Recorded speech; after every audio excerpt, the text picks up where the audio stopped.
Right, is that everybody? Yes, I think so, Gerald. Yes, that's a lot. Good. Close the door, someone, please. Farley, your ears. Right, let's make a start, shall we? Now, this is going to be a long, tiresome session, but quite vital. Now, I don't need to remind any of you that you're all bound by the Official Secrets Act. Whatever we say in this room stays in this room. Is that clearly understood? Good. Now, the matter in hand is the new Siren Mark V. Now, I have the test starter here. The government people were very prompt this time. Nothing like a change in Whitehall to polish the official channels. Farley, sit down. What was that? Farley, what do you think you're... No! Farley! Somebody! Stop him! My name's Adam Kane.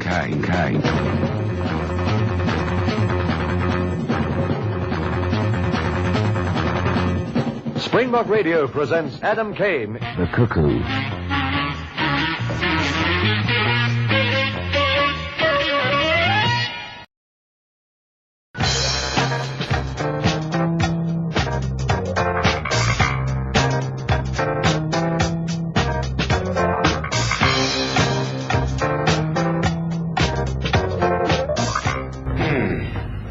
Over here, was it? Yes. You see, they haven't quite managed to... Still got blood on the floor. Must have been standing up here then, behind this long ping-pong table thing. The boardroom table. Oh, yeah? So, he was standing up here, right? According to all the witnesses, yes. Addressing the board. Lord Beckenham was chairman of the board of Fleetwood McKinley's. I know that much. Give me credit for something. And then this bloke up, whips out a gun and shoots him. Well, why didn't someone stop him? They were all stunned. It was an impossible thing to do. Scared out of their heads, most likely. Man with a gun. They knew him too, didn't they? Yes. Farley was a member of the board. Had been for 3 years. Was? Because he shot himself after he'd done in Lord How's father.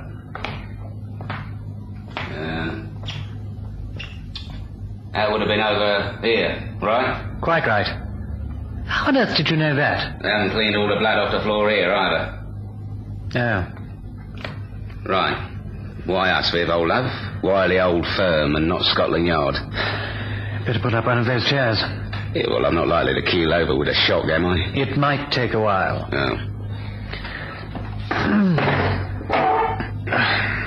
This is Fleetwood McKinley's. I read it over the gate when we drove in. And as such, they're responsible for most of our top-secret engineering.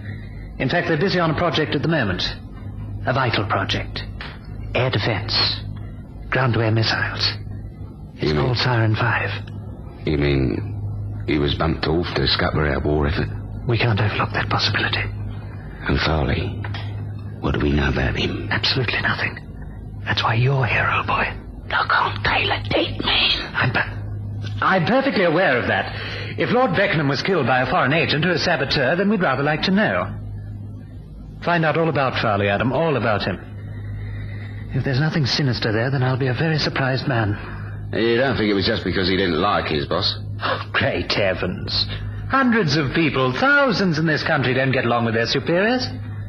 I mean, you and I don't always see eye to eye, do we? But you'd no more put a bullet between my eyes than a... Adam, why are you looking at me like that? Thinking. Oh. Well, then, let's set up some sort of campaign for you, shall we? Might as well start right here at Fleetwood McKinley. Try and avoid attracting too much attention. The public's been told that Lord Beckenham died of a heart attack. I want them to keep on believing that. The board's been very understanding about that. Find out their minds that they're going to be the next, I suppose. What did he do? He was chairman of the board, I told you. And not the Lord. Farley. What was he? Director, I'm not quite sure what of. Access to top secrets? Of course. The whole board was cleared to D6. Then he'd been investigated before? I expect so, but that doesn't clear him, Adam. You know very well it doesn't. Oh, for goodness sake, the number of men cleared to the very top secrets who have turned out to be on the other side are legion. You know that as well as I do. All right, calm down. Are you going to give me some sort of cover in this place? I hardly think you'll need it. You aren't going to run around in the open. Ask questions, but ask them discreetly. And you take the whole board into your confidence. They witnessed the killing after all. Anything else? No, I don't think... Oh, I beg your pardon. I thought the room was Oh, empty. it's quite all right. We were on our way. Come on in, my dear. And now you're in. Close the door. I beg your pardon. The door. Close it. Now come here. Who are you? More to the point, who are you? This room's been closed off by the police. There should have been a guard on the door. There was. Yes. Who are you, young lady? Melanie Willis. I was Mr. Farley's secretary. I have the necessary credentials to enter the boardroom. Your guard looked at them. Yeah, I'll bet he did. Adam. Farley's secretary. Right, Viv, old son. You can pop along now, if you like. What? You said you'd finished. This is where I take over. Yes, of course. And what better place to begin than Farley's secretary?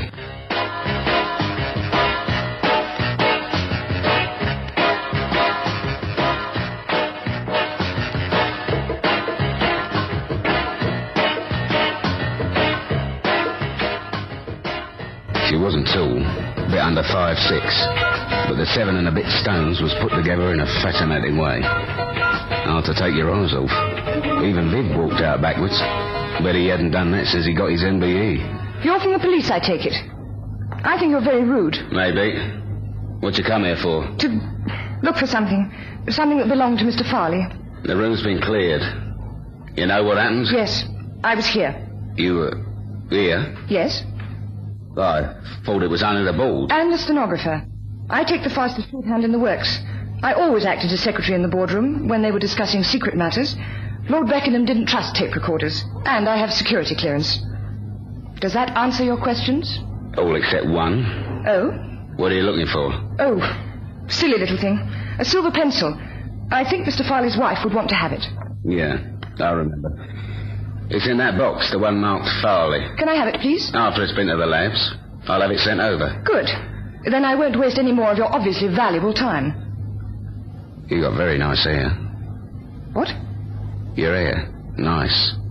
Clean and soft. You take good care of it. I like that. I really don't Got see a what canteen in this place? Yes, there's the one down... Food good? All right, it's not... Come on then. I'll buy you some lunch.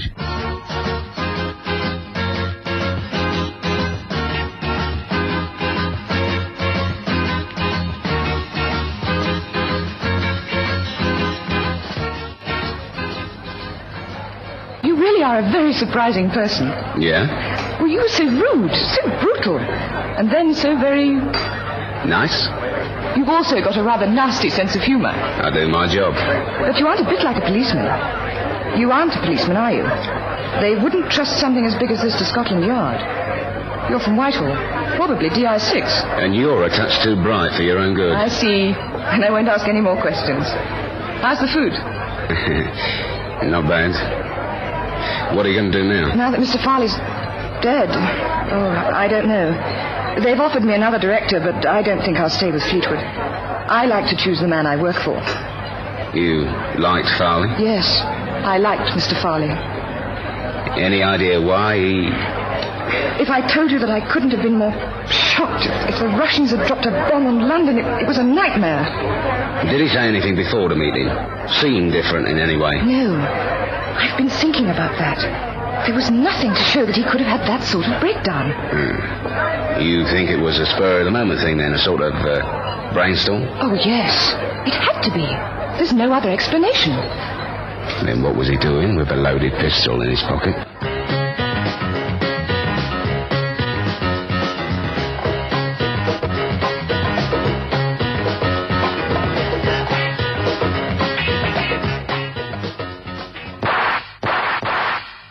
Very nice. Dapper, was that you? Yeah. Being a bit noisy, aren't we? Yeah. We are. You mind? Well, I'd rather you didn't fire that thing unless you have to, of course. In anger, I mean. If I don't practice, I won't be any good, will I?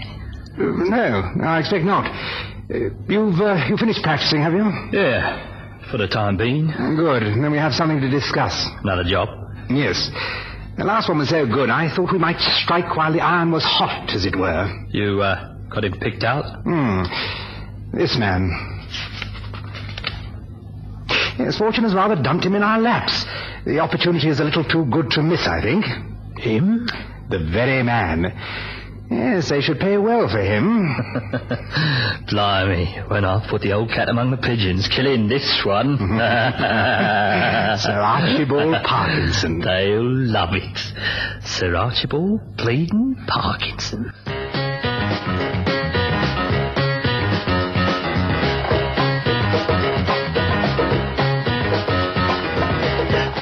Think about it, Sir Archibald Parkinson. Not nice. A disaster, a crushing disaster. The head of the Coordinating Defence Council, chairman of the Weapons Training Board, the most famous brain in England. And he's dead. As last week's mutton. Look at it, my telephone. Almost melted in my hand. Devenish on the line. Not to mention the Minister and the Permanent Under-Secretary for Defence, not to mention the... Tea been up yet? Tea? At a time like this? What's the time? Nearly 4. You're right. Where is the tea? I'll go and look. No, you won't. You'll stay right where you are. Adam, it's been 3 months, 3 whole months since Beckenham was killed. You found nothing about Farley, absolutely nothing that might tell us why he did it. Now the same thing happens to another man. Shot and killed in a top-level meeting by a member of his staff who neatly commits suicide seconds after the act. There is a link. There has to be. I'll go along with that. Who did it this time? A youngster called McIntyre. Brilliant. Senior maths tutor at New College. In line for the chair of binary maths, as a matter of fact. The what? Binary maths. You got anything on him? Very little as yet. You'll have to go down there and investigate, of course. You're not coming this time? I'll be here, right here, making excuses into the telephone. I do hate that instrument. Where? What? Where do I go? Cambridge, of course. You contact his secretary. Parkinson's? No, McIntyre's. Parkinson can't help us. He's dead, remember. So's McIntyre. You are being very difficult. Sorry. His secretary, you said? I've got the name here somewhere. Oh, yes. Miss Melanie Willis. Melanie Willis. Where have I heard that name before? Adam, wasn't she the girl? Yeah. Farley's secretary.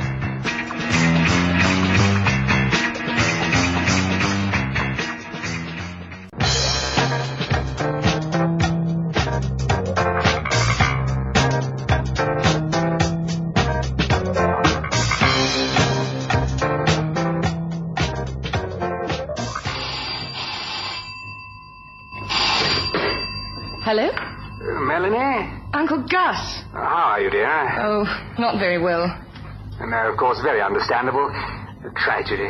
Poor man. Uncle, he didn't show any signs of... Imbalance? Yes. Well, he was very highly strung, of course. Well, that was why I was treating him. We both knew that. But not dangerously so. No. A tragic mystery. Yes, I expect so.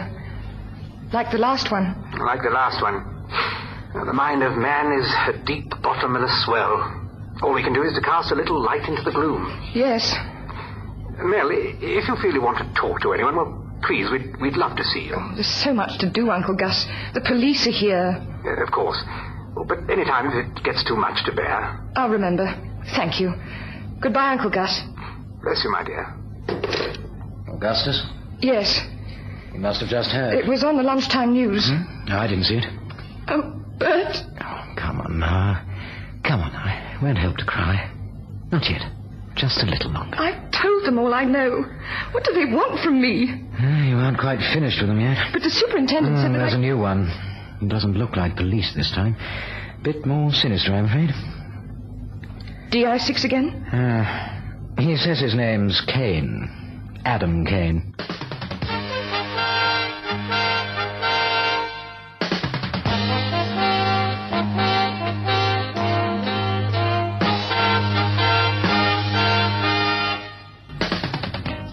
Getting a bit monotonous, isn't it? I'd hardly call it that. No, you probably wouldn't. I can tell you nothing, Mr. Kane. Nothing more than I have done. Nothing more than I could tell the police. I believe you. Then why keep on? Because I believe that you believe you've nothing to tell me. Nothing you think that's interesting. What do you mean? I mean that the coincidence is a bit much, isn't it, love? 2 men doing something crazy like shooting their boss, when their boss happens to be a vital link in Britain's defence. 2 men. And you just happen to be secretary to both of them. I know what it seems. I know I look very suspicious. But I believe you're straight. Thank you. I also believe that there's something you can tell us, but you just don't think it's important. Something that links you with Farley and McIntyre. No, there's nothing except... Except what, Melanie? No, nothing. I think we're beginning to get somewhere. I think I'd like you to leave me alone now. Mel, you all right? Who are you? You saw me downstairs. That's right, Askin. Donkin. The physics man, yeah. What do you want? Mel, is he harassing you? No, I'm all right. But No, really... you're not. Look at you. She's done enough, Kane. You can let her go now. I'll let her go when I'm good and ready. Now clear off, Donkin. I'll go if she comes with me. He the heavy boyfriend. I'll knock your nasty little block off. Blimey, Mohammed Ali has the same problem, they tell me. I'm going to be Bert Donkin's secretary, now that McIntyre's dead. Are you indeed? How's your life insurance, Donkin? I knew I was right. The girl had to be the link. She'd been just about to tell me something when a physicist's boyfriend burst in, swinging punches. I let him go. But I thought a discreet tale might lead somewhere. And somewhere turned out to be a big house, tucked into the corner of a bigger estate, just outside the town of Cambridge.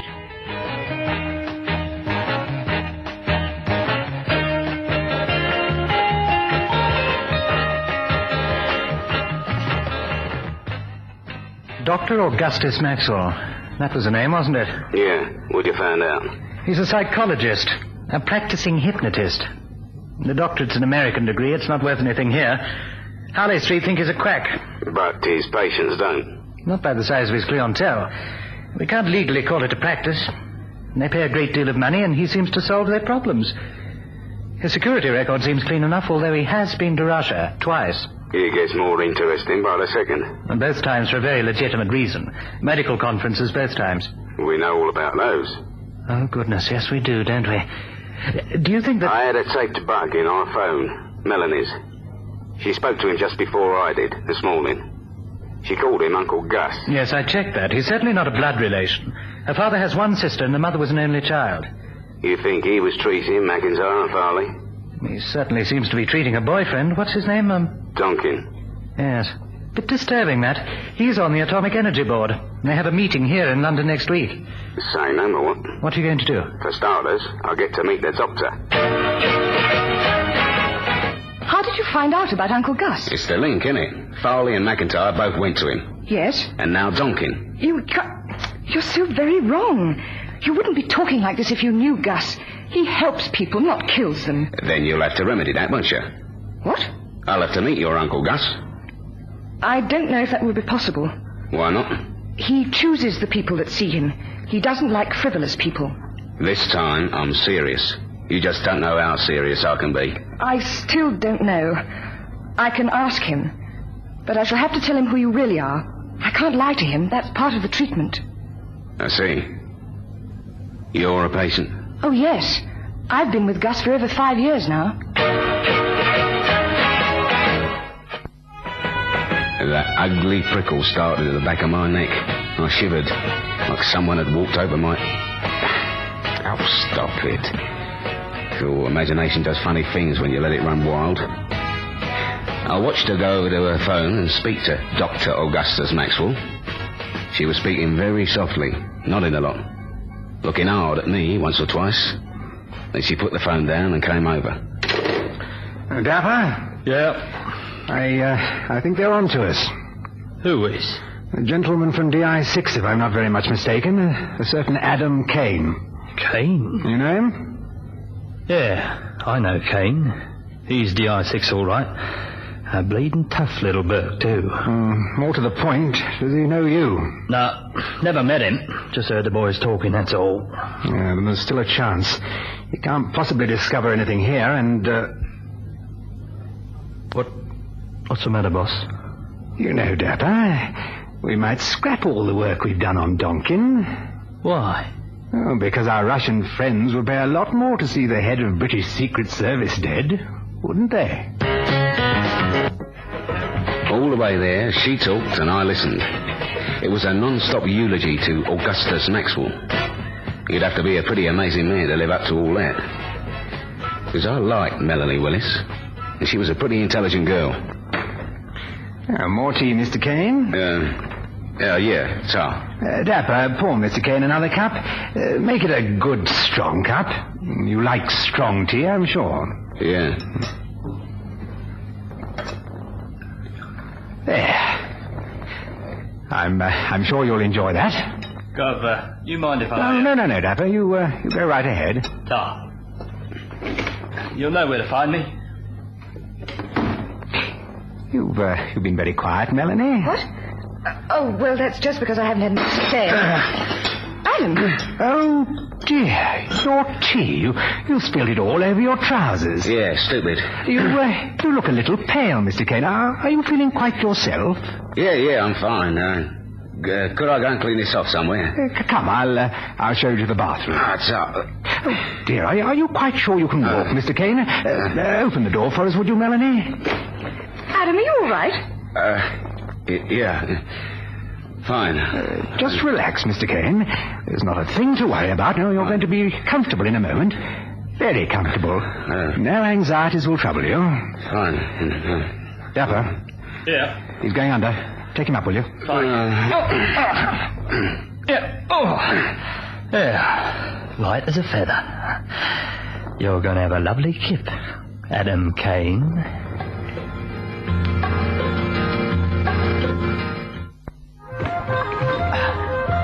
Hold on. This is where you kip. In here. Now, down onto the bed. Oh, blimey. You're all spark out, aren't you? Nice and comfy. Good. Now a pair of handcuffs onto the bedstead. We don't want you running away, do we? You shouldn't take everything for granted, mate. Not all stupid as Farley and McIntyre.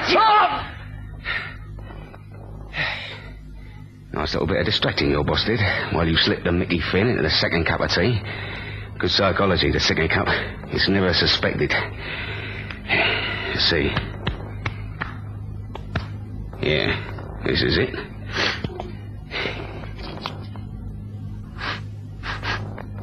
Sodium pentothal, at a guess.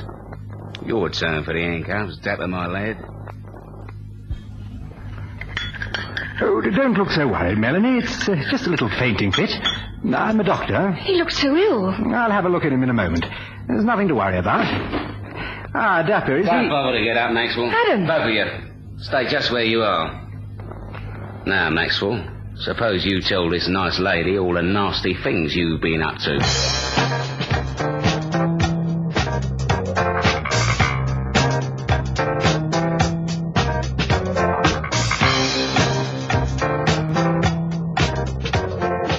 Silver pencil. You've got one, haven't you, Duncan? Yes, Augustus gave it to me. Now, let's see. Here you are. Yeah, identical.